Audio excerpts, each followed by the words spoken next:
What's going on, everybody? This is Mr. Diamond, and we're going to be doing a couple of examples of the electron configurations and some noble gas configurations, and I've also got, we'll do at least one of the orbital filling diagrams, like the examples from the worksheet due this Sunday.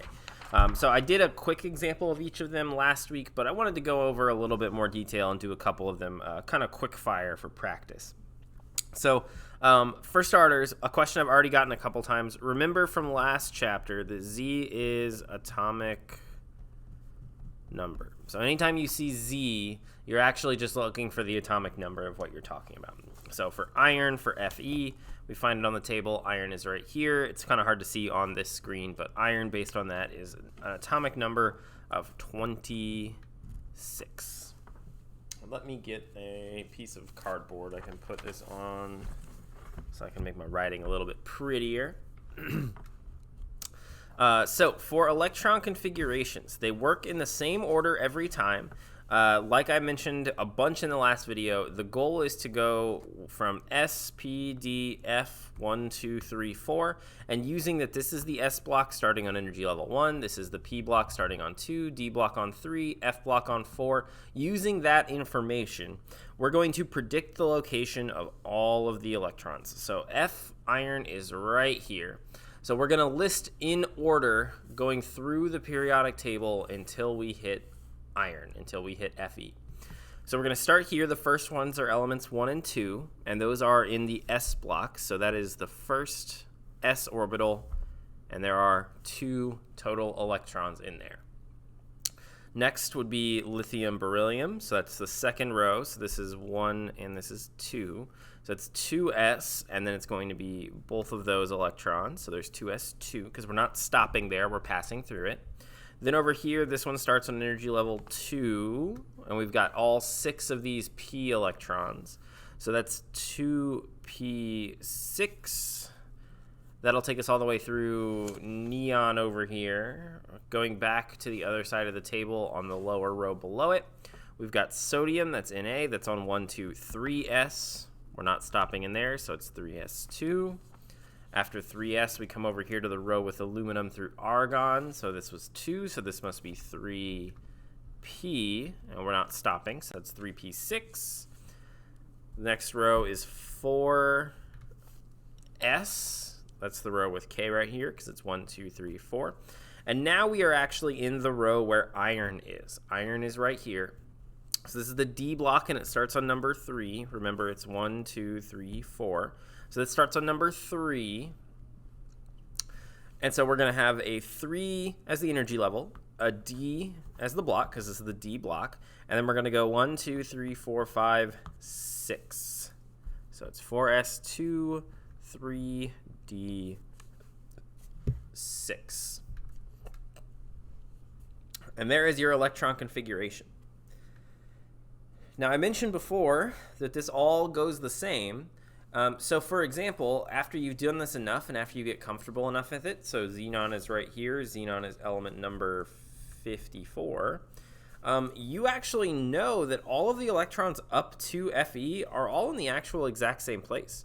So there's still going to be 1s2, then 2s2, then 2p6, then 3s2, then 3p6, then 4s2, then 3d. But this time, since we're not stopping at Fe, it's going to be all 10 of them. So it's going to be 3d10. This is 2, 3. The fourth row of the p block, there is all 6 of them. So that's 4p6. We're going to come down to the row with RB and SR on it. So that's 1, 2, 3, 4, 5s. So 5s. And we've got both of those. Then the next would be 3 and then 4d. And we're not stopping in there. So it's 4d10. And then finally, we're going to xenon. So this is 2, 3, 4, 5p. 1, 2, 3, 4, 5, 6. 5p6. And that is the full configuration for xenon. So now what I'm going to do is let me see if I've got an example I can use this for.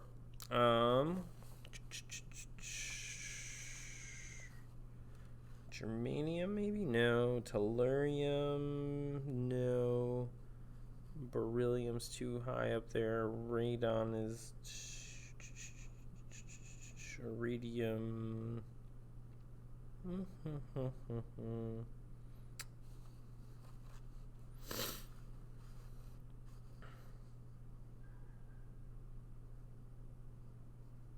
All right, we'll use barium. Barium is a good one. I had to double check. You'll see why I picked this one anyway.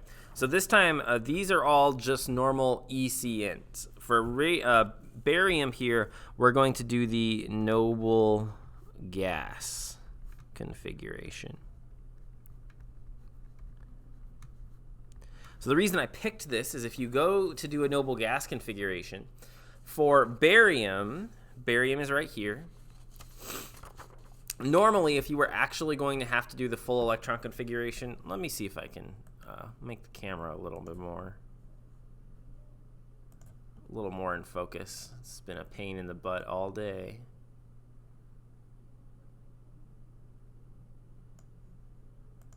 Okay, I think that's a little bit clearer at least. So barium is down here. Normally, if we wanted to list just the normal ECN, the regular one, we would go 1s2, 2s2, 2p6, 3s2, 3p6, 4s2, 3d10, 4p6, 5s2, 4d10, 5p6, 6s2, and then there. That would finally get us there. That whole list would get us all the way up to barium. But in noble gas configuration, we're actually going to just go to the noble gas that's before it. Remember, this column here is the noble gases, this very last one. So the noble gas that's before barium is xenon. And because xenon is stable, because it has all of these electrons, and they normally stay in the same exact location, we can actually just say, well, this first chunk is like a xenon. All the electrons are where you would expect it to be for xenon. So this bracket piece here stands for all of this information right there. It's all of that Sorry about that. Let me zoom out a bit and make it a little bit easier to see more things. So this bracket xenon stands for all of this information, and we just don't have to write it. It's all already there. And so then we just start from xenon. Xenon's right here. Barium is the next one. Barium is on 1, 2, 3, 4, 5, 6. It's in the S block, and it's the second element. So that is 6s2. And that's it. That's all you have to do. Now, for a different and a little bit more difficult example, or a little bit more complicated example, let's see what we've got. Selenium is a good one. Se. So selenium, Se, is right here. So this guy right here. And so we're going to do the noble gas configuration. So as always, you go back to the noble gas that's right before it. So we go backwards until we hit a noble gas. The first noble gas we hit is argon. So we're going to do noble gas configuration again. So the noble gas before it is Ar, argon. So that argon, by putting it in brackets, you're saying that the first electrons are the same as an argon are. That is 1s2, 2s2, 2p6, 3s2, 3p6. That is all pent up in there by just putting bracket argon. Then we're going to list all of the elements until we hit selenium, or all the electrons until we hit selenium. So the next one right here would be 1, 2, 3, 4s. And we're not stopping, so it's both of those, 4s2. Then this is the third energy level, because 1, 2, 3, 4, 1, 2, 3, 4, S, P, D, F. Third energy level, we've got all 10, because we're not stopping in there. So that is the third energy level. It's a D level, or a D subshell, and we've got all 10 of them. And then selenium is 1, 2, 3, 4th on the 1, 2, 3, 4 P energy level. So that's 4p4. And that is the noble gas configuration for selenium. And again, these would just be still atomic numbers. I kind of skipped over them for those last two. So this would just be 56, and selenium would just be 34. Okay. I do want to do at least one example, and we'll do a difficult one. We'll do tungsten here. And so first things first, we got to find tungsten on the table. You will learn probably to find it pretty quickly. Tungsten is my favorite element, so I do use it quite a bit. Tungsten is right here. It's number 74. Not that it asks for it, but just so we know. And this first line on the worksheets, it tells you to write the full electron configuration notation.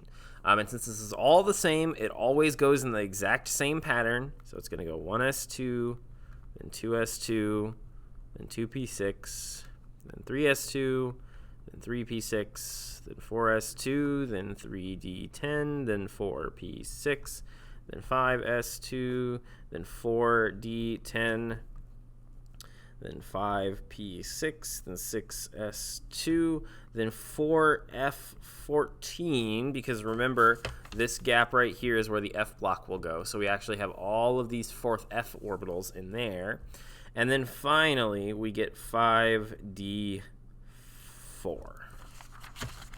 1, 2, 3, 4. It's the fourth over in the 3, 4, fifth of the D block. So 5d4. So that is the electron configuration notation. But now what we're going to do is we're going to fill in where these electrons are located in these boxes for an orbital filling diagram. Remember, that is what these are called.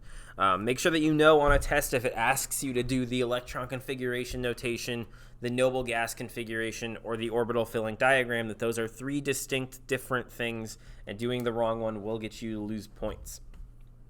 So what we're going to do is we're going to label all the boxes until we've labeled up to this one. So notice this first one is just one box. So this is going to be our 1s. We don't put the subscript there because the box is going to contain arrows to represent that number of electrons. And this one will be the 2s. This one has 3 boxes, so it must be the 2p, then 3s, 3p, 4s, 3d, because notice there's 5, 4p, 5s, 4d, come down here, 5p, 6s, 4f, 5d. Now for every one of these up until the end, they're actually going to have all of their electrons. And remember, these boxes each represent different orientations of orbitals. So there is going to be 2 electrons, but we have to make them different somehow. So we do that by spin. So I'm going to do an up and a down arrow. I'm going to do an up and I'm going to do a down arrow. So to blow up what I'm doing over here, you're doing one going like this and one going like this. That's what we're going to be putting in each of these boxes. Now, technically, if there's more than one, you may remember that the third rule we talked about, the Hund's rule, said you actually have to give every one of these one arrow like this before you go back and give any of them a second arrow like this. However, since all of these are going to be filled up until you get to the very last one, you don't actually have to do that. So we're going to do up and down, up and down, up and down, up and down, up and down, up and down, and you can see this is going to get really annoying, which is why there's at most going to be one of them on the test. I won't make you do more than one on the test. So we're going to go all the way through here. Or I guess if I do make you do more than one of them will be really short. It'll be like, I don't know, a nitrogen, so you barely have to do any of it. So we're going to keep going up and down and up and down and up and down. And we're going to do this all the way until we get to the last one we need, which is the last one we labeled. And in this case, that's going to be 5D. So now we're not just going to have all the boxes full. Every one of these is full. But the 5D shell, this level, does not have all of its electrons. It's only got 4. So now you have to make sure that you use Hund's rule. Hund's rule says that every box gets 1. So do not, I'm going to do it up here so make sure, so do not go up, down, up, down. Don't do 1, 2, 3, 4. That is incorrect. That is wrong. Very wrong. You want to put 1 electron in each box. So we're going to go 1, 2, 3, 4. So there's actually 4 of the orbitals have 1 electron. 1 of them is completely empty. None of them are paired up. None of them have 2 electrons because that's how electrons want to buddy up. That's how they want to combine together. Okay, so it's kind of tedious. This is the same thing as we did on the front page, and then there's just a lot of labeling and then a lot of like filling in. Now, notice we didn't use these. You don't have to label these, and in fact, I might, depending on how the test is worded, you may actually lose points if you try to write out the rest of these, or if you try to keep going. Sometimes I might put label only to the ones you need, so I'm making sure that you know that that's as far as you need to go. But that'll do it for this video. I hope this helps you out, and I hope this makes sense and it makes the Electron configurations a little bit more bearable for you to be able to do. This is Mr. Diamond. I hope you have a great rest of your day. Signing off.